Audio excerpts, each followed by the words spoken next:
Olá pessoal, tudo bem? Como vocês estão? Espero que estejam todos bem, de saúde, emocionalmente, tocando em frente o nosso dia a dia. Então eu estou aqui mais com esse vídeo, seria a nossa aula 6, 26 de março. Espero que vocês consigam acompanhar. Em breve eu vou estar passando, provavelmente na próxima semana, um novo modelo para que nós possamos ter aulas online e em tempo real. Eu não sei se será por Skype, enfim, como é cálculo, né, um pouco mais complexo, mas para que vocês possam interagir, tirar dúvidas e eu poder provocar alguns desafios. Também gostaria de relembrá-los que o nosso trabalho estava agendado para o dia 9 de abril e até que se prove o contrário, permaneceremos com essa data. Não se preocupem que também estarei passando instruções de como ele irá acontecer. Se eu irei enviar um desafio um pouco mais trabalhoso para que vocês possam desenvolver em casa, ou outro modelo caso todo esse surto do vírus venha diminuir, o que eu não acredito. Nosso trabalho é 9 de abril e, se tudo correr bem, manteremos essa data. Então, por favor, acompanhem o AVA, façam os exercícios da nossa disciplina, façam os exercícios das disciplinas de nivelamento. E 16 de abril seria também a nossa primeira prova. Também estou aguardando instruções da unidade para entendermos como ela será feita. Muito bem, até então em estocástico, que é o grande objetivo dessa ciência, que é normalmente você criar perspectivas para o futuro, ou baseado numa estatística, memória de cálculo, ou baseado no último evento. A gente viu processos de renovação, alguns exercícios, em que é possível, dentro de um conjunto, de um elemento, alguma parte desse conjunto renovar. Lembram do exemplo de um abajur em que eu troco apenas a lâmpada? Todo o restante do conjunto permanece inalterado. Em trocando a lâmpada, o meu abajur não é novo, mas dá uma condição estatística de utilização por mais tempo. Isso é um processo de renovação. E a gente fez alguns cálculos. Probabilidade de transição é eu modificar alguma coisa num determinado cenário e que gere impacto na minha realidade atual. Também fizemos alguns cálculos. Vimos no nosso último encontro Poisson, seja por calculadora, fórmula ou por Excel, que é a mesma coisa, são só ferramentas diferentes. Eu tenho uma média baseada na minha memória de cálculo.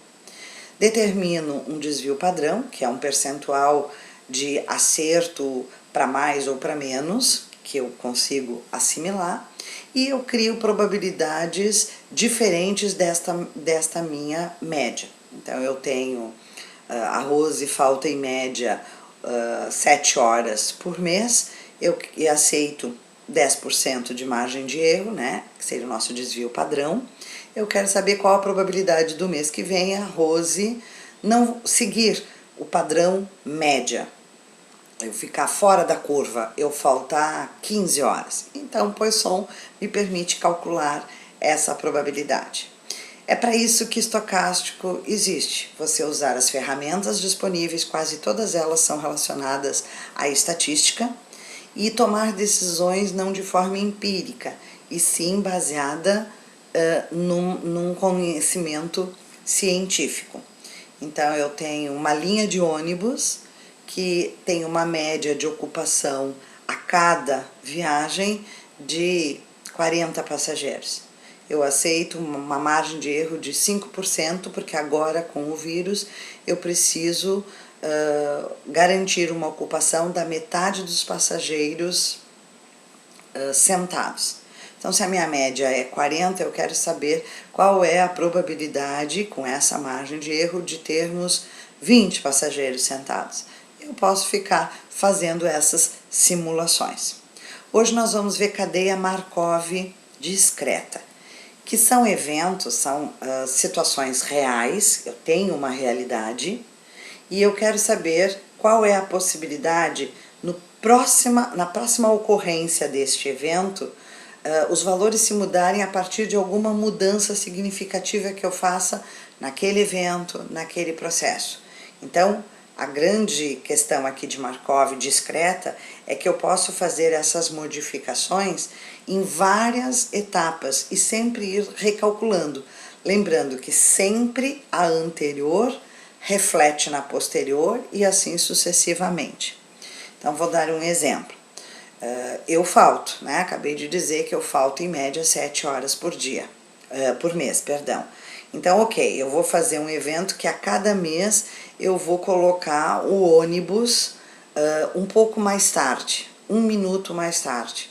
Então, se eu estou mudando este evento a cada mês 1 minuto mais tarde, sempre a minha memória de cálculo que me interessa é a última, porque vou partir dela para recalcular o meu novo atraso, porque esse minuto vai ir mudando a somatória de minutos de atraso. Vocês vão ver por um exemplo aqui que talvez seja mais fácil. Aqui eu fiz uma diagramação, é um desenho, mas vocês não precisam seguir o desenho. O desenho é uma maneira mais didática de se fazer entender. Supondo que numa fábrica eu tenha 3 técnicos, o técnico A, o técnico B e o técnico C. Atualmente, todas as manutenções que chegam nesse setor, 50% vão para o técnico A. Apenas 30% permanecem para serem executadas pelo técnico B. E 20% restantes, quem assume a responsabilidade é o técnico C. Vejam bem, essa é a minha realidade atual. Agora eu vou modificar um evento, vou, por exemplo, dar um treinamento para essa minha equipe, de modo que essa distribuição fique um pouco mais homogênea, se não necessariamente na quantidade, mas no tipo de manutenção. Eu quero disseminar maior conhecimento entre a minha equipe de 3 técnicos. Então, eu fiz uma seguinte distribuição. Do técnico A, que tinha 50%, prestem atenção, 50% dos concertos, 10% deles vão diretamente para serem executados pelo técnico B. 20% dos 50% que o técnico tinha neste momento 1 vão para o técnico C. Muito bem, qual é a realidade do técnico B? A realidade do técnico B é 30%. Hoje ele faz 30% dos concertos. Como eu vou redistribuir? 40% dos 30% do técnico B vão para o técnico A. E 10% dos 30% que o técnico B tem irão para o técnico C. E qual vai ser a mudança, redistribuição do técnico C, que hoje tem 20% das manutenções? Muito bem, 10% das manutenções realizadas pelo C, que já faz 20%, então 10% de 20% vão para o técnico A e 10% de 20% vão para o técnico B. Essa é a mudança que eu quero fazer. Eu quero então agora fazer os recálculos e entender qual será o novo cenário, momento 2. Repetir aqui, né, a situação atual, 50%, 30% e 20%. Muito bem, das manutenções que o técnico A faz, 50%, apenas 10% irão para o técnico B e 20% irão para o técnico C. Se eu estou tirando de 50%, 20% e 10%, significa que permanece, 20 com 10, 30%, permanece no técnico A 70% das 50% que ele faz. Então, eu vou escrever aqui o novo valor desse técnico. 70% de 50% ele vai permanecer fazendo. Porque 10% de 50% ele enviou para o técnico B e 20% das 50% de manutenções do setor, quem irá fazer agora é o técnico C. Isso é a saída do técnico A. Agora nós temos que ver o que entra para o técnico a partir dos outros dois colegas. Vejam bem, o técnico B vai enviar 40% das 30% que ele faz para o A. E o técnico B vai enviar 10% das 30% que ele faz para o técnico C. Se está saindo do técnico B 40% e 10%, ou seja, estão saindo dele 50%, significa que o técnico B terá aqui um novo valor que permanece com ele, 50%. 50% de 30%. E agora, o técnico C, que hoje faz 20%, ele vai enviar 10% das manutenções dele para o A e 10% das manutenções dele para o B. Então, se ele está repassando 10 com 10, ele está repassando 20% das 20% que ele já faz, significa que 80% das manutenções de 20% permanecem com ele. Este é um desenho para que nós possamos entender, e agora só nos resta fazer as multiplicações do caminho pelo peso que ele tem para chegarmos a um novo percentual. O que nos interessa aqui? Eu quero saber, com essa mudança, quanto por cento cada um dos meus técnicos fará de manutenção. Não será mais 50, nem 30, nem 20. Com essa troca, com essa cadeia de redistribuição, se irão gerar novos percentuais. Como que a gente faz isso? Aqui é de novo a explicação do que eu fiz agora. Nós vamos fazer a multiplicação de cada uma das saídas por quanto vale o caminho, certo? Então, o meu caminho aqui vai valer 70%, 50%, 80%. Então, vamos fazer assim, ó. Que eu coloquei o desenho e já estou calculando o meu momento 2. Vejam bem, então eu vou colocar aqui com relação ao meu técnico A. 0,5 vezes 70% mais 0,20 vezes 10. Estou fazendo agora, primeiro eu estou fazendo a saída, porque todas as minhas saídas do técnico A, elas representaram que vai sobrar para ele 70% de 50%. Então, é o que eu coloquei aqui. Agora eu vou fazer as entradas para o técnico A. 20% de quanto? De 10% vai para o A. 0,20 vezes 10. Mais, o que vem do técnico B para o A? 30% de 40. 0,30 vezes 40. Fazendo essas multiplicações, eu posso chegar a um novo percentual. Ou seja, o técnico A, de 50%, ele vai cair para 49%. E o técnico B? Então, vamos iniciar pelo que sai do técnico B. Ele tinha, no momento atual, 30%. Com as redistribuições, ele permanece fazendo 50% de 30%. Então, 0,30 vezes 50. Agora, vamos fazer o que entra para o técnico B. Do técnico C, 20% de 10. 0,20 vezes 10. E do técnico A, o que vem para o técnico B? O peso é 50 e vem para o técnico B 10%. 0,5 vezes 0,10. Então, chegamos a um novo percentual, 0,22, que é o momento 2 do B, 22%. Então, ele não faz mais 30%, ele faz 22%.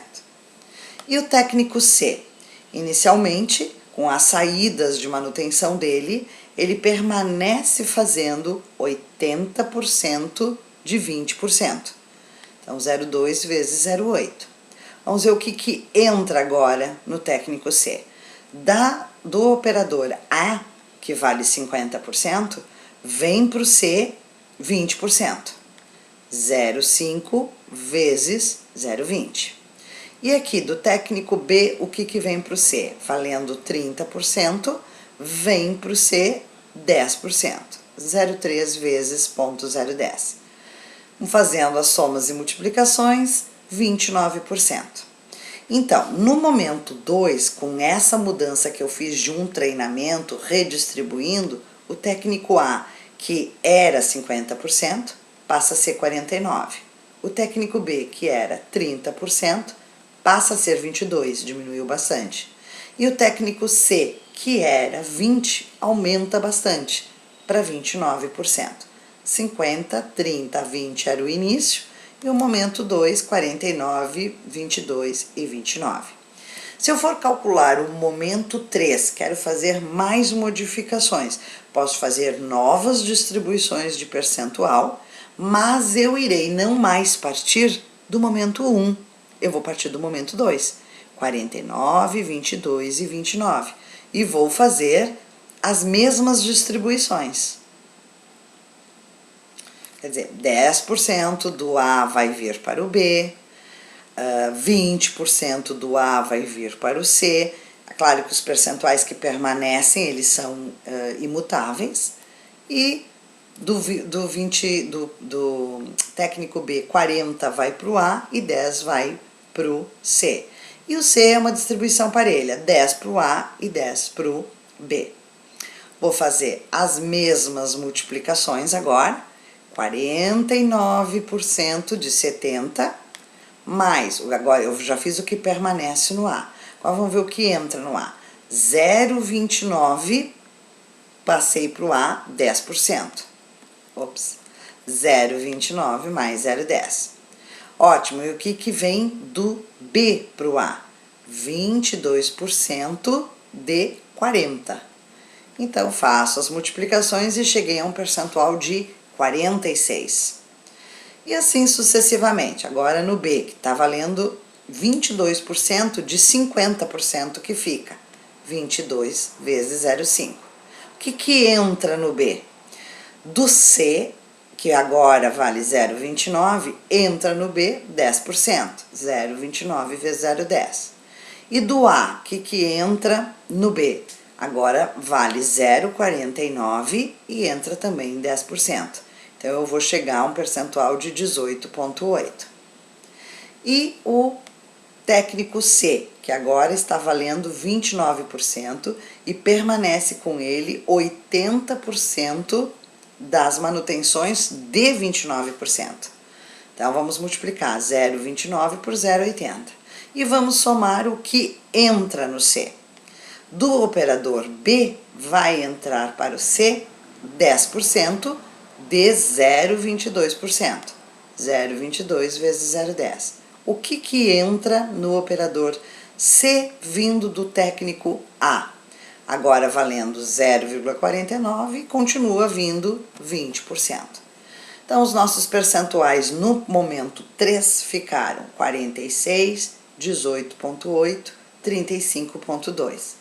Vejam que essa distribuição que eu propus lá, a partir do momento 1, que era 50, 30 e 20, no momento 2, tornou talvez um pouco mais proporcional, 49, 22 e 29, mas no momento 3 é que ele atinge um equilíbrio que talvez seja o que me interessa, mas um equilíbrio que sobrecarrega agora não mais o técnico B, e sim o técnico C, e começa a poupar muito o técnico B. Talvez o momento 3 não seja o que me interessa, eu não vou continuar fazendo a redistribuição. Como ela é exponencial, eu vou parar no momento 2. Enfim, são decisões que cada gestor deve tomar. É para isso que funciona a cadeia de Markov. Lembrando que vocês não precisam fazer o desenho para executar os cálculos, evidente. O desenho é só para que eu consiga fazê-los me compreender. Aqui nós temos um outro exemplo que um produto passa por 4 etapas de verificação da qualidade. A probabilidade deste produto ter qualidade garantida, ou seja, passou, né, da qualidade, numa etapa depende diretamente de ser aprovada na etapa anterior. Se eu tenho 4 etapas de validação, se na etapa 1 foi reprovada, é evidente que aquele componente não irá para a etapa 2, nem para 3, nem para 4 sucessivamente. Mas se na etapa 1 for aprovado, ele vai para 2. Se a 2 recusar, não teremos a 3 e nem a 4, mas se a 2 aprovar, ele vai para a etapa 3. Se a 3 recusar, não terá a 4, mas se aprovar, terá a 4. Supondo que ao passar por etapa positivamente, passou pela qualidade, o produto tem 80% de também passar positivamente pela próxima. Passou pela 1 como aprovado, a qual a probabilidade dele passar pela 2 também aprovado? 80%. No entanto, se o produto reprovar numa etapa, a chance de aprovação na etapa seguinte, se eu permanecesse seguindo o fluxo reduz-se 60%, só tem 40% de chance de se aprovar. Se a primeira etapa, o produto teve aprovação, então nós temos estado 1 aprovado, estado 2 reprovados. Eu só tenho essas duas opções, ou aprova ou reprova. Então eu tenho 80% de aprovação e 40% de reprovação. Bem, aqui eu fiz um outro tipo de desenho, né? Fazendo como se fossem árvores de decisão, indo até etapa 1, etapa 2, etapa 3, etapa 4. Se na etapa 1 eu aprovar, significa que eu tenho 80% de chance da seguinte aprovar também. Se esta aqui aprovar, é 80% da próxima aprovar. Porém, se reprovar e eu seguir com o processo, vai me restar apenas 20%, porque 40% é de reprovação. Fiz todas as combinações possíveis nessa cadeia por desenho. Se vocês fizerem as multiplicações, vocês irão chegar nessas respostas. Qual a probabilidade de não haver nenhuma aprovação? 0. Assumimos, então, aqui no caso, a primeira etapa com aprovação, certo? Qual a probabilidade de uma etapa, uma única, aprovada? Vocês vão ver que é a opção E8. É se nós chegarmos até aqui, e é 0,032. Qual a probabilidade de 2 etapas com aprovação? Eu tive que fazer as multiplicações, eu coloquei os numerozinhos aqui, tá? E4, para que vocês se localizem. Qual a probabilidade de 3 etapas com aprovação e qual a probabilidade de todas as etapas com aprovação, que seria aqui na E1, todas com aprovação. Eu vou seguir sempre a árvore dos vértices à esquerda e vocês vão ver que todas estão, é fácil, né, porque é uma árvore pequena. Bem, eu gostaria que vocês, aqui estão as respostas, mas eu gostaria que vocês fizessem os cálculos, entendessem cadeia de Markov discreta. Nos encontramos na próxima aula, provavelmente com um presencial para podermos tirar as dúvidas e fazermos novos exercícios antes do nosso trabalho avaliativo. Fiquem com Deus, um beijo no coração. Até a próxima!